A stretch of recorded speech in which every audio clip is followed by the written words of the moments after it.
안녕하세요. 안녕하세요. 예, 반갑습니다. 예, 온라인으로도 고항희님, 한승희님, 김혜란님, 또 이미진 집사님, 서청남님, 예, 반갑습니다. 예. 어,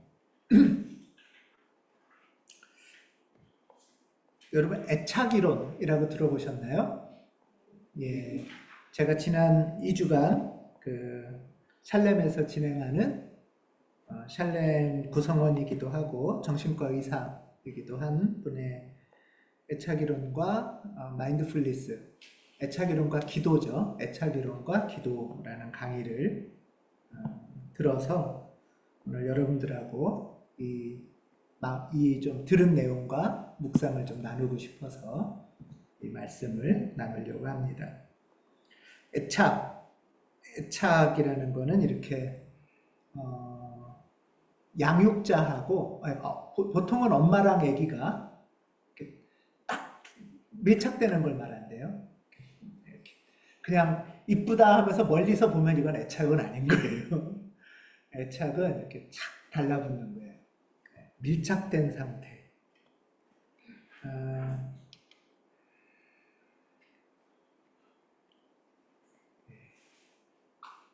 어떤 느낌이 드세요? 포근하고 따뜻하고 예. 별 말은 필요 없죠. 예. 말보다 더 먼저, 말보다 더 원초적인 말이죠. 말보다 더 직접적이고 원초적인 말이 아마 애착인 것 같아요. 막 멀리서 말하는 것보다 이렇게 착 붙어 있는 게 더 진하잖아요. 예. 애착은 이런 걸 뜻한답니다. 특히 이제 이 그림에서 사진에서도 보듯이 아기는 건강하게 살아남으려면 본능적으로 엄마랑 애착 관계를 유지하죠.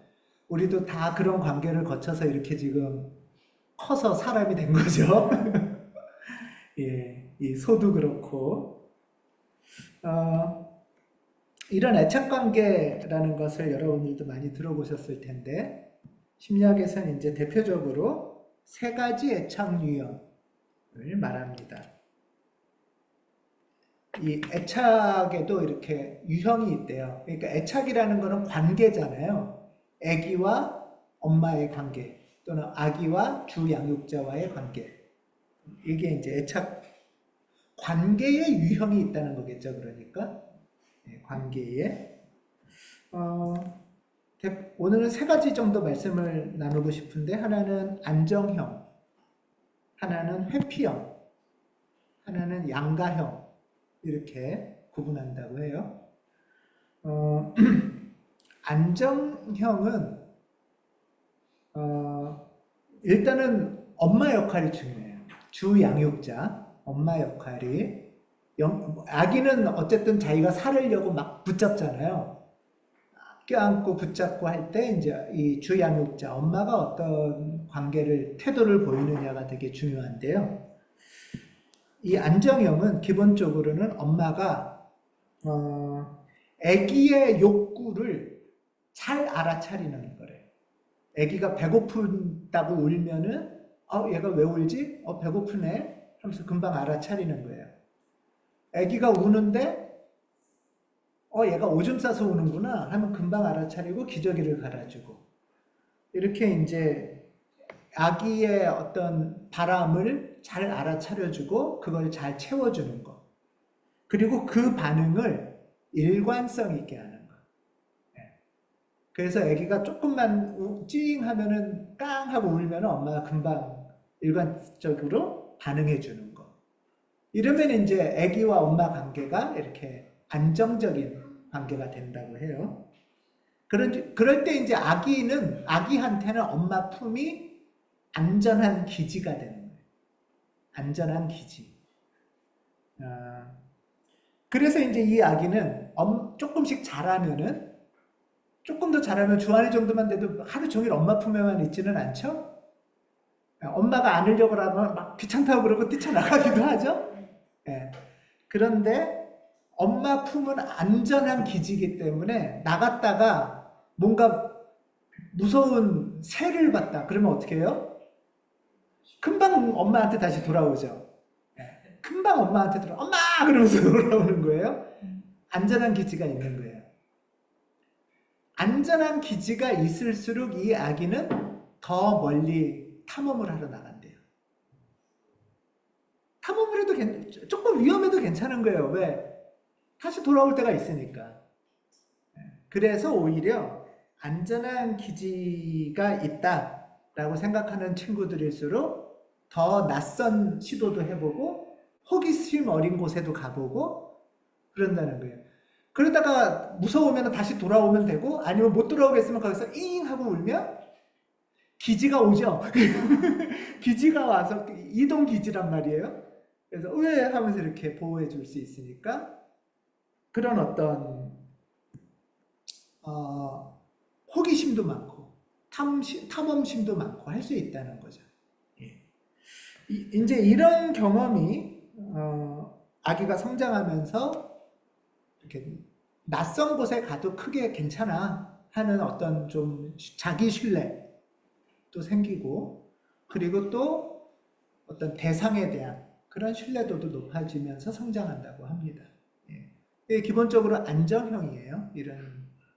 이런 유형을 안정형이라고 한답니다. 두 번째는 회피형인데요. 한번 제가 이렇게 얘기를 할 때마다 한번 떠올려 보세요. 나는 어떤 형태일까? 회피형은 엄마가 아기 욕구를 빨리 잘 알아차리지 못할 때라고 해요. 아기가 우는데 엄마가 예를 들면 초보 엄마든가 그래서 오래 우는데도 잘 모르는 거예요. 그래서 그냥 좀 빨리빨리 반응해주지 못하거나 또는 다르게 반응하거나 또는 이 의사의 말에 의하면 아기가 원하는 식으로 반응하지 않고 엄마식으로 반응한다는 거예요. 엄마가 조금 자기 기준으로. 그러면 이제 이 아기는 자라면서 엄마를 크게 의지하지 않는데요. 혼자서 그래서 이 친구는 이제 왜냐하면 엄마가 나의 욕구를 그때그때 이렇게 채워주지 않으니까 내가 혼자 잘 알아서 커야 되겠구나 하는 마음이 있다는 거예요. 그래서 이 친구는 커서도 조금 더 성장했을 때 엄마가 어디 가도 이렇게 뭐 막 엄마 가지 마 이러는 게 별로 없고 또 엄마가 이렇게 헤어졌다가 좀 돌아와도 막 울고 막 너무 막 왜 나 버리고 갔어 이러지 별로 않는다는 거죠. 그냥 덤덤한 반응을 보이는 거예요. 이게 좀 회피형이라고 합니다. 회피형은 이제 자라면서 자기 자신감은 좀 높대요.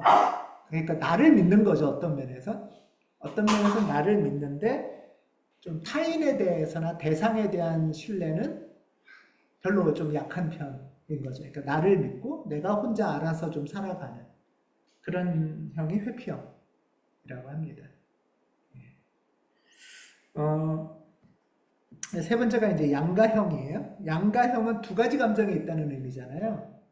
그러니까 이거는 어떨 때냐면 엄마가 아기한테 어떨 때는 막 이렇게 아기의 울음이나 요구에 잘 반응해 주는데 민감하게 반응해 주는데 어떨 때는 또 아기가 막 울고 뭘 해달라고 해도 좀 무관심한 거예요. 그러면 이제 아기는 어떤 마음이 들겠어요? 이 엄마가 나한테 반응을 할지 안 할지 잘 모르잖아요.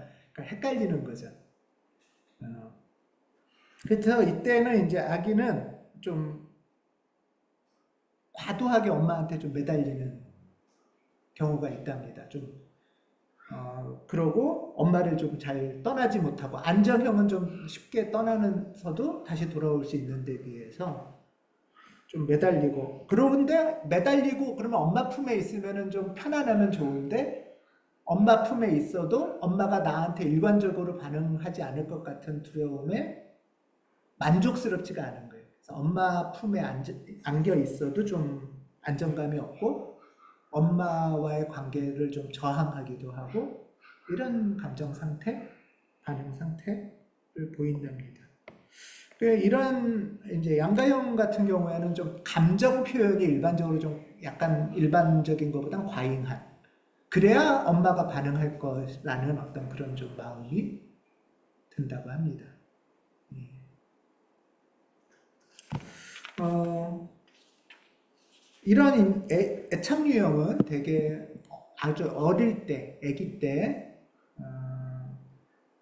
형성이 되는데 이 애착 유형은 이제 엄마랑 나랑 형성이 되면서 나와 어떤 대상과의 관계의 형태로 패턴이 만들어지는 거예요.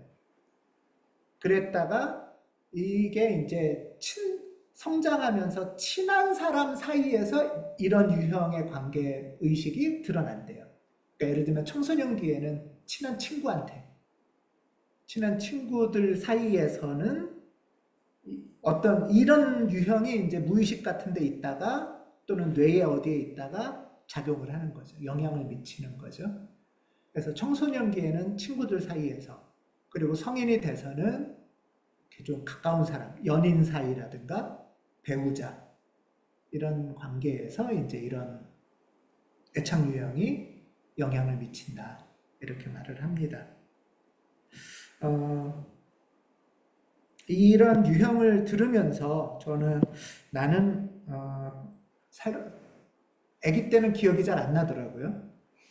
2살 때 이럴 때 기억이 잘 안 나는데 어, 커서 크면서 청소년기라든가 또는 20대라든가 이렇게 또는 지금 이렇게 가까운 사람들하고 나는 어떤 관계를 맺으며 살아왔을까 이렇게 돌아보게 되더라고요. 어떤 반응을 나도 모르게, 이거는 좀 우리가 의식하지 못하는 약간 무의식적인 영역이잖아요. 예, 그래서 이런 애착 유형이 내가 살아오는 삶의 여정에서 어떻게 영향을 미치고 작동을 했을까 하는 걸 좀 돌아보게 됐습니다. 여러분은 어떠세요? 들어보면서 좀 일단 이 유형 3가지를 간단하게 설명드렸는데 잘 이해가 되셨나요? 제가 설명을 좀 잘했나요? 네. 그러면은 이제 나는 어떤 유형일까 이런 생각도 한번 좀 생각이 이렇게 좀 떠올리시나요? 예. 이 애착 유형은 그냥 우리가 쉽게 안정형은 좋은 거고 나머지는 나쁜 거야, 뭐 이런 식으로 하는 건 의미가 없어요. 그게 아니고 우선은 내가 어떤 유형에 가까웠었구나 라고 하면은 내가 어떤 환경 속에서 살아가기 위해서 이렇게 반응했구나. 나의 투쟁 과정이기도 하고 애쓴 과정인 거예요. 나는 이렇게 그런 환경에서 건강하게 살아가기 위해서 이런 반응을 한 거예요. 대상에 대해서, 엄마나. 그러면서 그 유형의 패턴, 관계의 패턴이 자리 잡은 거죠, 내 안에. 이해되시죠? 예. 그래서, 좋은 거, 나쁜 거, 이런 거를 따진다기보다 먼저 내가 이런 유형의 반응을 자주 보여왔구나 하는 거를 좀 성찰기도 하듯이 생각해 보시면 좋겠다 하는 생각이 듭니다. 또 하나는 이제 이런 애착 관계를 배우면서 나랑 하나님은 어떤 관계일까 하는 생각을 저는 돌아보게 되는 거예요. 나랑 하나님은 어렸을 때는 나랑 엄마, 주 양육자의 관계잖아요. 또 청소년기에 아주 친한 사이, 연인이나 배우자만큼이나 우리한테 중요한 거는 나와 하나님 관계잖아요. 그럼 나와 하나님 관계에도 이런 애착 유형이 영향을 미칠 수도 있겠네 하는 생각도 들 수 있겠죠. 물론 이 유형은 하나로 고정되지 않고요. 인생의 여정에서 살아오면서 좀 변화가 있다고 해요. 지난번에 강의했던 그 정신과 의사도 자신과 하나님의 관계를 좀 돌아볼 때 신앙 초기에는 좀 양가형이었다. 하나님 너무 좋기도 하고 막 뜨거운 찬양도 하고 이렇게 막 찬양 집회도 많이 가고 이런 신앙생활을 했었다고 해요. 양가영으로서는. 그래서 하나님 앞에서 아주 뜨거운 찬양도 하고 은혜도 많이 받고 너무 좋았는데, 그래서 하나님이 바로 옆에 계신 것 같았는데 집회 끝나고 기도회 마치고 집에 가서 일상생활을 하거나 학교에서 시험 볼 때는, 의사였으니까 얼마나 공부 스트레스도 많았겠어요. 시험 볼 때는 하나님이 막 자기한테 관심이 없는 것 같고, 하나님이 자기 안 도와주니까 화도 나고, 하나님 내가 이렇게 기도를 열심히 하는데 왜 응답을 안 하세요? 그러니까 이제 하나님한테 막 더 울부짖는 거죠. 그래서 하나님을 또 그렇게 해서 집회도 가고 하다 보면은 은혜를 만나기도 하고 은혜를 받기도 한다는 거예요. 그런데 어느 순간에 그런 하나님이 너무 짜증나더래요. 내가 이렇게 소리치고 며칠 굶어야 겨우 응답하나? 어우 짜증나 막 이런 생각이, 하나님 믿는 게 이렇게 열받는 일이야? 막 이런 생각도 든다는 거예요. 그런데 그렇게 하다가도 오면 또 좋아 하나님이. 사이콘가? 막 이런 신앙 경험이 있었잖아요. 하나님 만나는 경험. 그런 자기의 신앙 경험 속에 양가형 같은 경험이 저도 있어요. 어느 때는 멀어지는 것 같고 안 계신 것 같고 나한테 관심이 없는 것 같으면 또 뭔가 어딘가 달려가야 될 것 같아. 하여튼 뭔가 해야 될 것 같고, 과잉 감정을 해야, 내가 감정을 막 끌어올리든 과잉 감정을 해야 하나님도 겨우 반응할 것 같고, 그렇게 해도 또 반응하면 좋기는 해. 이런 시간이 지나서 좀 더 성장하면서 이 사람은 그 다음 단계는 좀 약간 회피형으로 간 것 같아요. 에이, 내가 알아서 할게요, 하나님. 하나님도 너무 가까이 오려고 하지 마시고요. 나도 그냥 내가 알아서 할게요. 좀 큰 것 같다는 거죠, 한편으로는. 그리고 막 이렇게 양가형의 이런 신앙생활이 지치는 거예요, 본인이. 그런 하나님도 싫고, 어떤 면에서. 그러면서 적정한 거리두기의 시간을 가졌었다고 합니다. 그러다가 샬렘에서 기도도 배우고 침묵 기도도 하고 하면서 좀 지금 이제 좀 안정형의 과정을 가고 있나? 나와 하나님 사이가, 이런 이야기를 했습니다. 뭐 그분은 짧게 했는데 저는 이렇게 오래 깊게 들었어요. 왜냐하면 저도 그런 비슷한 경험이 있었던 것 같아요. 여기서 중요한 거는 뭐냐 하면, 유아기의 이 애착관계가 우리 안에 있어요. 유아기의 애착관계가 아주 무의식적으로도 형성되어 있고 우리의 뇌에도 작동을 하는데, 신경가소성이라고 해서 이 뇌가 고정되어 있지 않고 이 애착 유형이 성인기에 획득이 될 수 있다는 거예요. 변형되고 획득될 수 있다는 게, 그거는 이제 정신과 의사와 그 다음에 뇌과학 연구자들의 데이터 축적 결과라는 거예요. 그게 획득이 안 되고 무의식으로 고정돼 버린다면 정신과 의사도 할 게 없잖아요. 그렇죠? 그래서 이런 어렸을 때 그런 작동들이 있지만, 패턴이 깊게 자리 잡혀 있지만, 그렇지만 이것이 고정분변이 아니고, 특히 이제 상담이라든가 또 하나는 굉장히 중요하게 영향을 미치는 게 뭐냐면 기도, 명상이라고 하는 거죠. 그래서 명상이나 기도는 현대의 뇌과학자들에게는 아주 중요한 연구 주제죠. 현대도 아니에요. 이미 한 70년대부터 연구가 됐고, 그래서 4, 50년 정도의 데이터가 축적된 그런 연구 결과입니다. 여러분은 하나님하고 어떤 애착 유형인 것 같으세요, 지금? 하나님은 여러분들의 안전한 어떤 품인가요?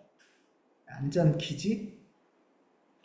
그래서 좀 멀리 갔다가도 안 되겠다 하면 바로 돌아와서 하나님 하면은 탁 할 수 있는 그런 관계, 또는 돌아올 시간이 없으면 하나님이 달려오기도 하는 그런 안정형일 수도 있고요.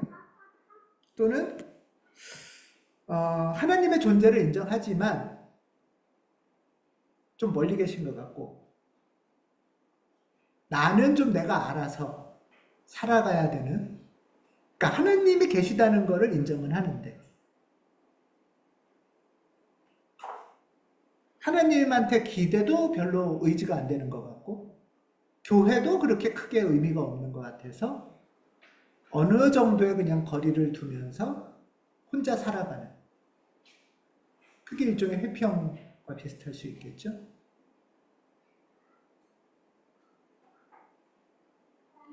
양가형일 수도 있어요.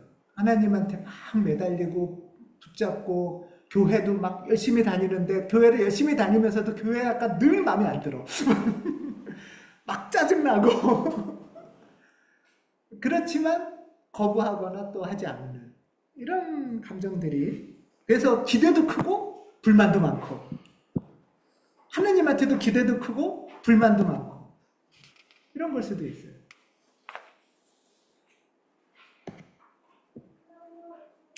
이런 애착유형은 나를 잘 돌아보면 내가 갖고 있는 하나님의 이미지, 하나님 상과 연결되어 있어요. 예를 들면은 애착유형, 유아기 애착유형의 형성은 엄마의 상이잖아요. 그런 것처럼 내가 어떤 애착유형을 갖고 있나를 본다는 거는 내 속에 하나님의 이미지가 있는 거예요. 하나님은 이런 존재야. 그래서 멀리 계시고 막 우주적이고 크고 좋지만 나랑 그렇게 관계는 없는 분이에요.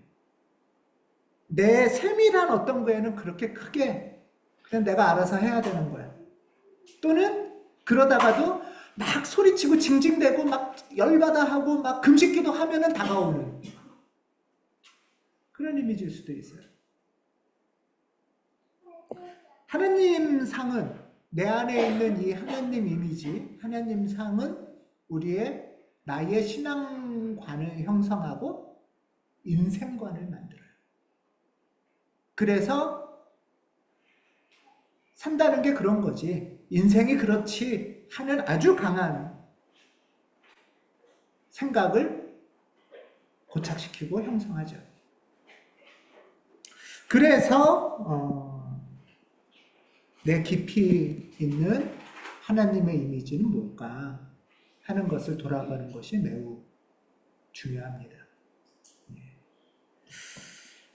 물론 이것 중에 이거는 왜곡된 거야 잘못된 거야 이거는 아닐 수 있어요. 내가 이 인생의 길을 걸어오면서 만들어진 상인데 그것이 때에 따라서는 하나님이 주신 말씀에 있는 상일 수도 있지만 그런 반응 속에서 내 방식으로 만든, 내가 만든 그런 왜곡된 상일 수도 있거든요. 여러분은 그래서 이 애착유형을 본다는 거, 나와 하나님의 애착관계를 생각해 본다는 것은 나는 어떤 하나님 하면 어떤 이미지가 떠오르지? 하는 것과 굉장히 직결되어 있습니다. 어떤 막 심판? 두려운 존재? 거대한? 저 멀리 있는? 어떤 이미지일지. 근데 오늘 호세아 예언자는 하나님의 이미지가 이래요. 같이 한번 읽어보겠습니다. 시작. 나는 인정의 끈과 사랑의 띠로 그들을 묶어서 업고 다녔으며 그들의 목에서 멍에를 벗기고 가슴을 헤쳐 젖을 물렸다. 어떤 하나님 상이 있어요? 호세아는 젖 먹이는 엄마죠. 가슴을 헤치고 젖을 물리는 젖 먹이는 엄마 하나님, 호세아에게 하나님. 저 멀리 있고 멋지고 이런 거 아니고 아까 오늘 설교 처음 봤던 그 사진 저는 이 앞에가 좀 웃겼어요. 인정의 끈과 사랑의 띠들을 묶어서 얻고 다니. 이거 뭐예요? 포대기죠, 포대기. 예. 포대기 끈이에요. 포대기 끈이 이렇게 양쪽으로 묶는데 한쪽 끈은 따뜻한 인정의 끈으로 묶고 한쪽 끈은 또 뭐예요? 사랑의 끈으로. 이놈의 새끼 떨어지면 안 되지 그러면서 인정의 끈과 사랑의 띠로 포대기로 묶어서 업고 다니는 하나님인 거예요, 우리를. 그러니까 우리는 엄마 얼굴이 잘 보여요, 안 보여요?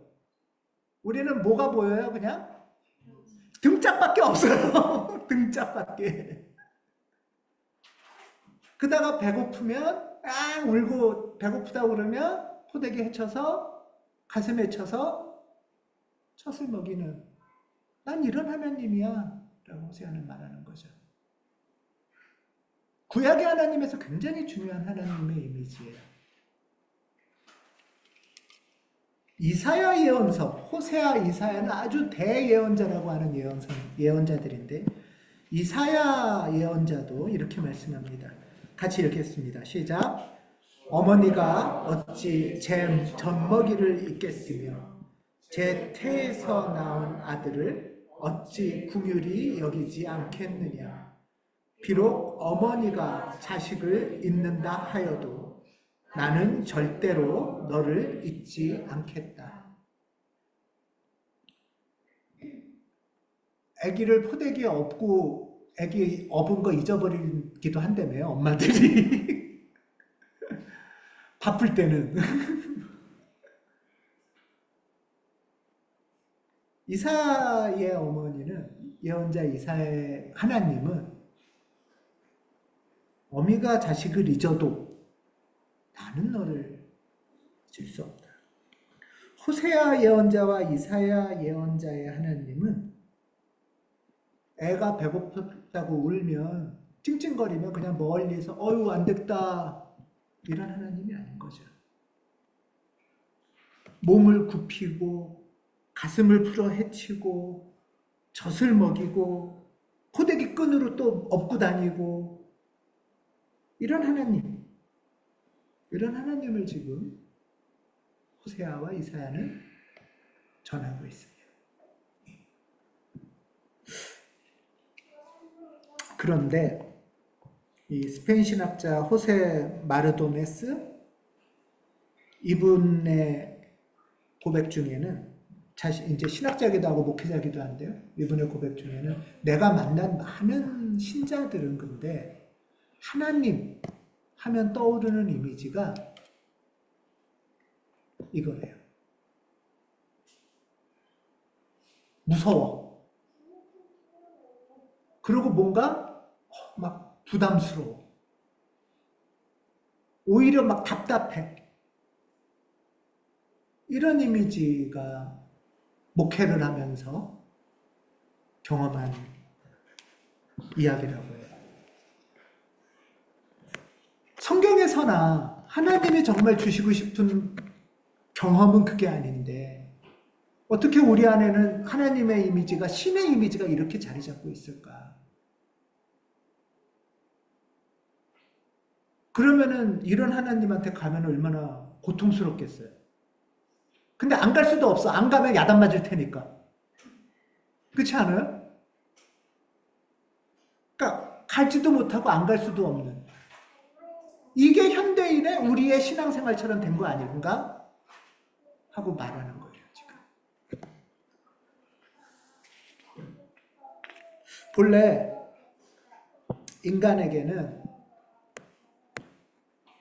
엄청난 이 공포의 대상, 인류 역사에서 가장 크게 공포의 대상은 뭘까요? 자연이에요, 자연. 자연. 대자연. 제일 무섭잖아요. 뭐 지금도 강릉에 가뭄 들면 끝이잖아요. 이 뭐 천재지변, 태풍, 일식 이러면 막 예측도 안 되고, 그러니까 이 불확실성, 그리고 그 불확실성이 나를 어떻게 공격할지 모른다는 그 두려움, 그래서 자연은 공포의 대상이죠. 이 뭐 천재지변이나 자연만이 아니라 그 자연 속에 있는 맹수, 곰, 호랑이, 멧돼지 그런 것들을 만나는 순간은 뭐예요? 바로 죽음이죠. 그러니까 자연은 공포의 대상이에요. 두려움의 대상이에요. 그래서 사람은 오래전부터 이 사실은 자연을 달래고 잘 보이려고 거기에다 굽신굽신대죠. 자연 앞에 굽신거리는 거예요. 그러면서 고대의 원초적인 종교가 생겨요.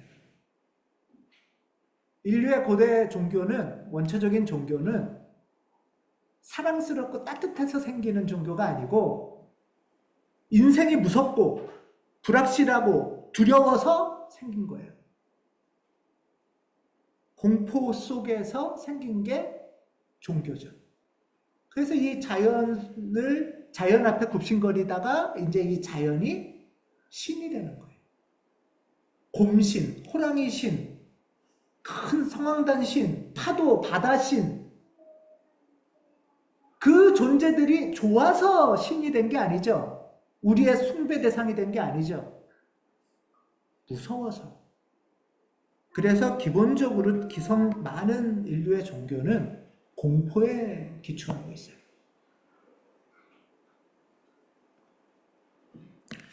어떻게든 잘 보이려고 그 자연한테 굽신굽신 거렸는데 이제 그 자연은 더 거대한 신이 돼서 더 무서운 대상이 되기도 하는 거예요. 그게 종교의 아이러니죠. 이런 인류의 숨은 두려움이 우리 안에도 있어요. 그래서 이 두려움의 대상이 우리의 신 이미지와 겹쳐요. 하나님도 이런 거 아니야? 라는 이미지와 겹친다고요. 잘못 보이면 내 인생 망가지고 그 대상이 어떻게 반응할지 예측 불가능하고 두렵고 무섭고 공격할 것 같으니까 무서워서 굽신거리고 신앙생활하는 거죠. 그러나 그리스도교의 신, 그리스도교의 하나님은 이런 존재가 아니다. 이 패러다임에서 벗어나야만 우리는 그리스도교의 하나님을 만날 수가 있다는 거예요. 신은, 자연이라는 이름 또는 신의 이름의 자연은 인간을 위협하고 공포의 대상으로 몰아붙이는데 우리 아주 잘 아는 이런 말씀이 있죠. 요한복음 3장 16절은 어떻게 시작하죠?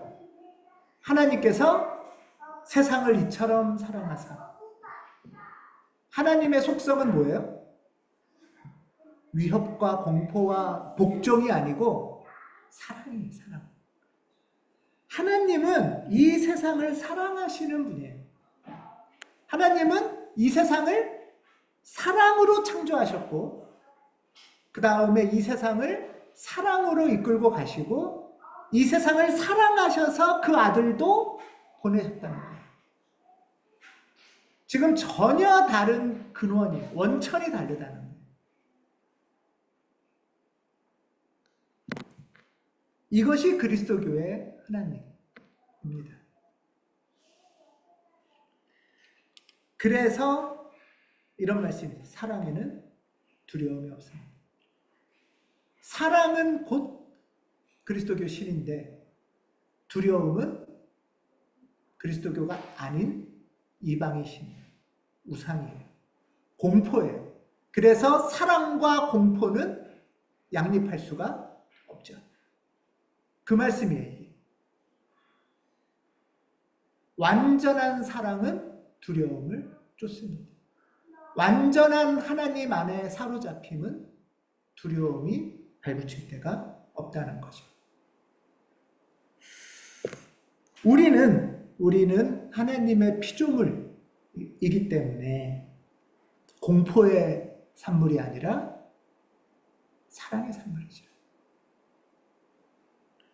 우리는 사랑에서 출산했고 사랑에서 왔고 사랑으로 살아가고 사랑으로 완성될 존재라는 거예요. 그래서 하나님은 곧 사랑이죠. 하나님의 이름이 뭐예요? 라고 할 때 여호와냐 야훼냐보다 더 중요한 건 하나님의 이름은 뭐예요? 사랑이라는 거. 이걸 헷갈리면 안 된다는 거예요. 이걸. 공포는 하나님의 이미지를 왜곡하고 어그러뜨리는 우상과 관련되어 있다.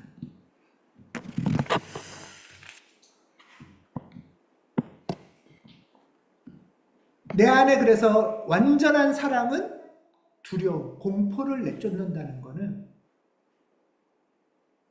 내가 사랑으로 창조됐는데, 내가 사랑으로 이루어졌는데 이 사랑의 온전함이 나를 사로잡고 내 안에 다른 주인 노릇하려는 게 바로 공포잖아요. 그게 우상이잖아요. 그것을 내어 쫓기를 우리는 기도하는 사람이라고 할 수 있습니다. 여러분, 하나님이 사랑이라는 거 많이 들어보셨죠? 예. 그 이미지가 여러분 안에, 우리 안에 잘 심겨져 있나요? 하나님의 이름은 사랑입니다.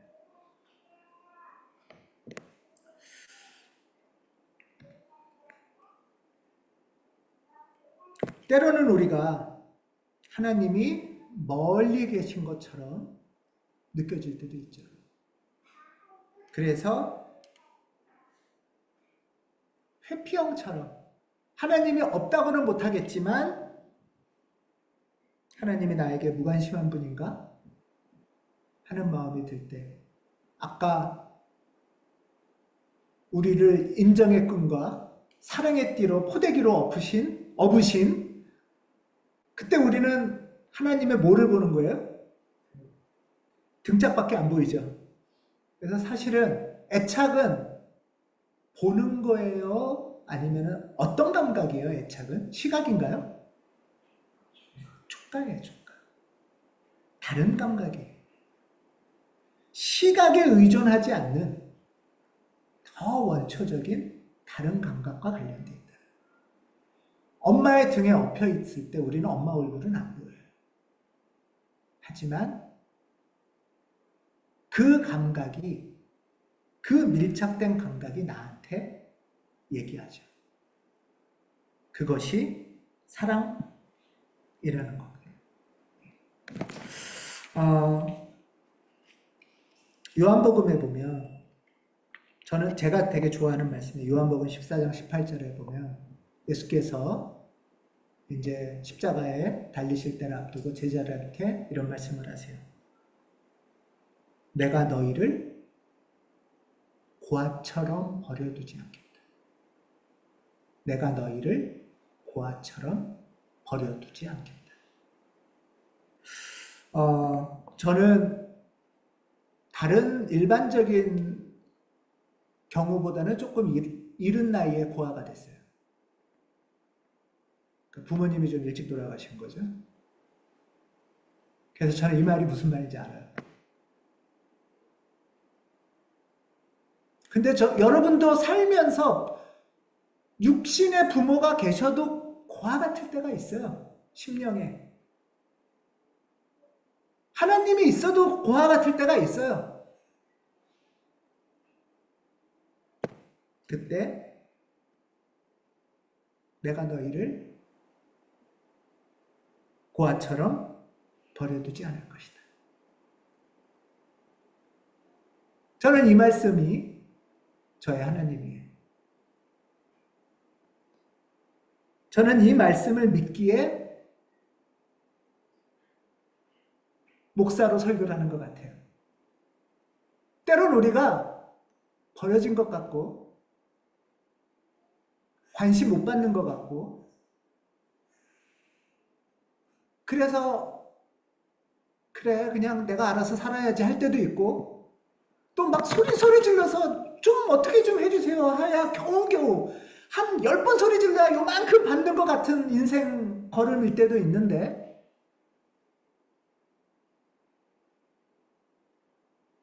그건 착각이에요. 그렇지 않다는 거죠.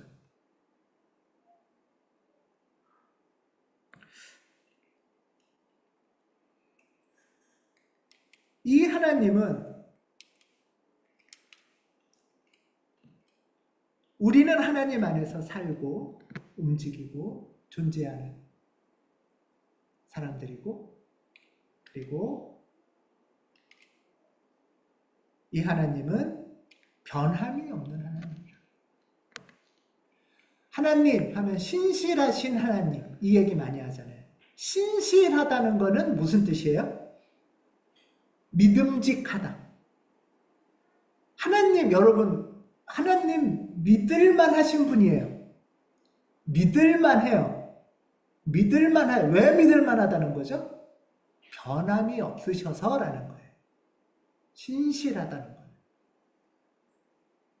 내가 너희를 고아처럼 버려주지 않고 네가 배고플 때 가슴을 헤치고 젖을 먹일 것이고, 젖을 먹고 나면 등어리에다가 포대기로 싸서 업고 다닐게. 너를 고아처럼 버려두지 않을게. 이 말씀에 변함이 없다는 거예요. 변덕스럽지 않다는 거예요. 내 감정은 변덕스러워요. 내 감각은 변덕스러워요. 내 생각도 좀 변덕스럽지 않아요, 여러분? 오늘은 하나님이 좋다가 내일은 싫어. 오늘은 살 것 같은데 내일은 막 귀찮아. 오늘은 사람들이 나를 좋아하는 것 같은데 내일은 사람들이 날 싫어하는 것 같아. 나는 이렇게 변덕스럽고 세상은 이렇게 변덕스럽고 자연이 이렇게 변덕스러우니까 우리가 신도 변덕스러울 거라고 착각하는데, 이 자연은 하나님이 아니에요. 변덕스럽고 무섭고 우리를 죽일 것처럼 달려들고 이런 자연은 하나님이 아니에요. 하나님은 믿을만 하신 분입니다. 변함이 없으신 분입니다.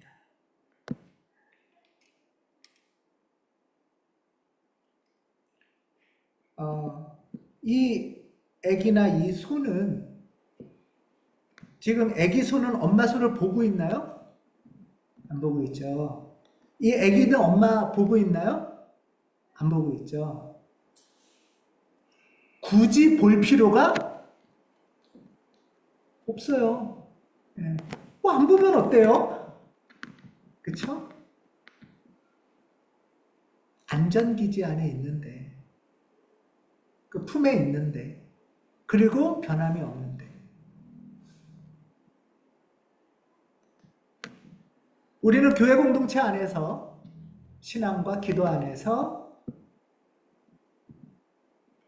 유하게 형성된 이 애착 관계가 변형되고 성장 과정을 거치면서 하나님과 더 안정된 관계로 형성될 수 있다라는 것이 신앙 고백이기도 하고 과학적인 증거이기도 합니다. 이 오른쪽에 이 아기 사진을 아주 딱 붙여놓는 말씀이 이거예요. 같이 한번 읽겠습니다. 시작.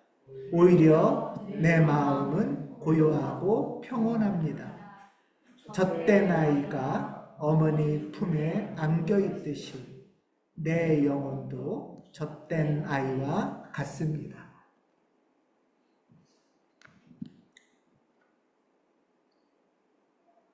어머니 품에 안겨있는데 지금 요 사진하고 이미지랑 비슷한 것 같아요. 근데 이 아기는 막 배고파서 엉엉 울면서 젖을 물고 있나요? 아니면은 지금 어떤 것 같아요, 상태가? 배불러요. 젖다 먹었고, 젖다 먹었고, 그냥 막 엄마를 막 이렇게 막 붙잡고 떨어질까봐 무서워하는 것도 아니에요. 그냥 배도 부르고 가만히 안겨있는. 이 말씀 앞에 오히려가 있어요. 우리가 이 시편 시인의 말씀을 제가 상상할 때, 이 시편 시인도 1절에서 변화와 공포와 불확실성을 겪었어요.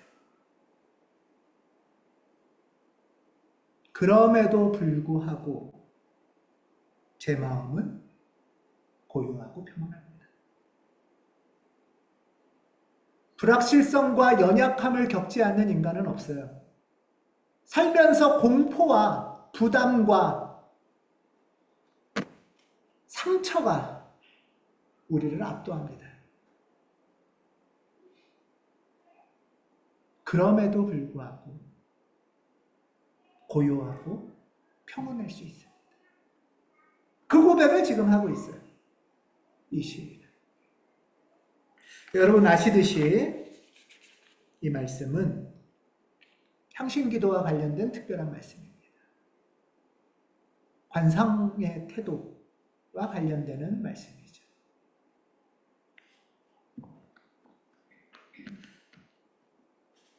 우리가 특별히 뭐를 해야 되는 것도 아니고, 엄마가 날 버릴까봐 엄마 이 옷고름을 막 꽉 붙잡고 있어야 되는 것도 아니에요. 그리고 또 하나, 주님을 의지하고 안정형의 관계가 있다는 것은 엄마 품에만 평생 있는 건 아니에요. 아까 안정기지고 안전하면 아기가 뭘 더 한다고 그래요? 더 탐험을 잘하고 엄마 품으로부터 더 멀리 갈 수 있고 엄마가 떨어져서 혼자도 잘 지내는 거예요. 혼자도 그러니까 의존형의 인간이 아니에요. 오히려 혼자서 떨어져서 잘 지내는데 회피형처럼 그냥 혼자 쓸쓸히 걸어가는 게 아니고 오히려 더 호기심 어린 마음으로 재밌는 마음으로 즐겁게 탐험을 할 수 있다는 거예요. 하나님 안에 안겨 있다는 거는 하나님 없는 것처럼 살 수 있다는 거예요.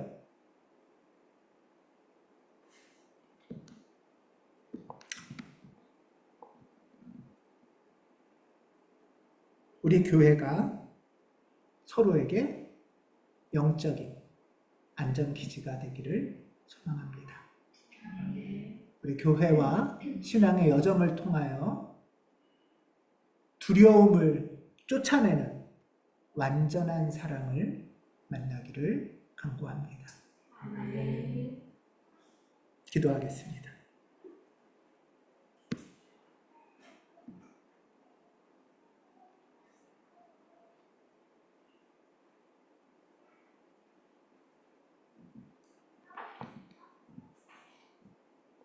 잠깐 침묵하는 시간을 갖겠습니다.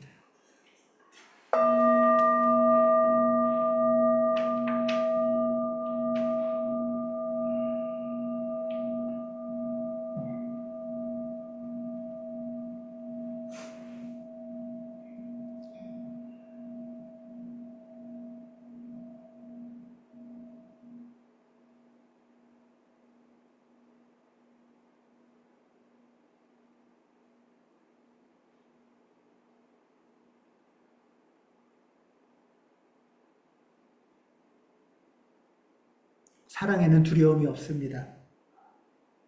완전한 사랑은 두려움을 내쫓습니다. 하나님, 당신의 안전한 품 안에서 만족을 누리길 원합니다. 그리고 그 든든함으로 낯설고 먼 길을 두려움 없이 호기심과 기쁨으로 탐험하길 원합니다. 우리 마음속 깊은 두려움을 당신 사랑으로 내쫓아 주시옵소서. 심판의 그림자, 내가 잘 보여야 한다는 부담감, 버려질지 모른다는 불안을 몰아내 주시옵소서.